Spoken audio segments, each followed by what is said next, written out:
So for your second generation antipsychotic medications, we're talking about Geodon. That's really the big heavy player here. Geodon,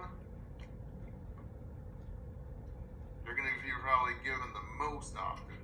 You'll see Seroquel, zyprexa, and Risperdal, but really Geodon is the big bad honcho right there. Now, do not get tricked up in these ones here because it's really hard to classify the ending or the suffix of the drugs because it's don and then pine. Now, if you guys took cardiology, pharmacology already, then you already know that pine is usually a classification of your calcium channel blockers. So try not to get confused between calcium channel blockers and second generation antipsychotics. So the major difference between the first generation and the second generation, like I was saying, is it blocks mainly serotonin. And if you guys have gotten your note card of serotonin, you guys can whip it out. If you don't, then go back and make one. Because serotonin, you're blocking serotonin and you have less effects on dopamine, acetylcholine, histamines, and alpha adrenergics. So we're blocking less of this here. So guess what? We have less side effects. Awesome. And it's more effective. So let's move over here. We have fewer or no side effects. There is a drop in EPSE because there is a drop in the dopamine, right? There's a drop in dopamine blockages. Because remember, EPSE is the little tap dance. And you have fewer anticholinergic effects, so you're less dry because less acetylcholine is being blocked.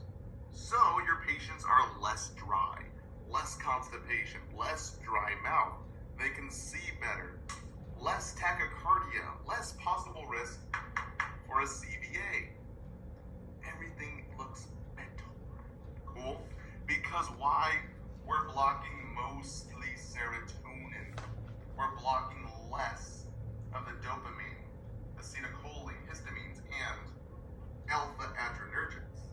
So the biggest thing and the biggest turnaround is really the dry effect as well as the less EPSE muscle spasm effect in terms of side effects at least. Now let's go into patient education here. One of the big things that we have to teach our patient now is controlling the blood sugar and to really understand the 3 P's of blood sugar maintenance. There is a loss of blood sugar control with your diabetic patients, as well as there could be a higher incidence of new onset diabetes. Now, before you rip your hair out and go crazy, this is one of the big ones in terms of side effects for your second generation. So write it down, honestly. Don't go crazy about it. Just put blood sugar control, okay?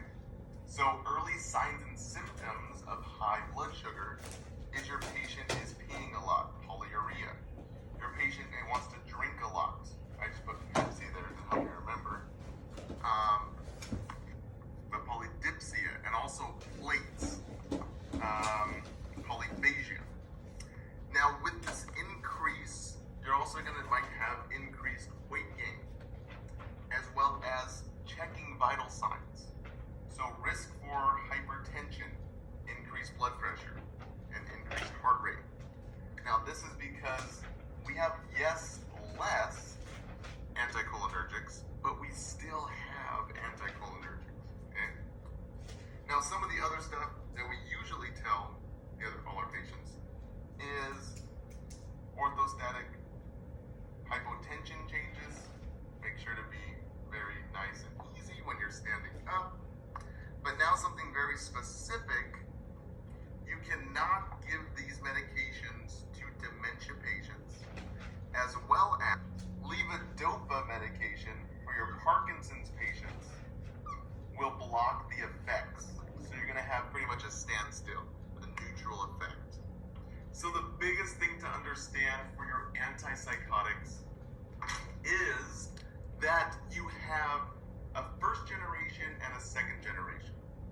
And guys, knowing the patho is big, because the side effects and the nursing interventions follow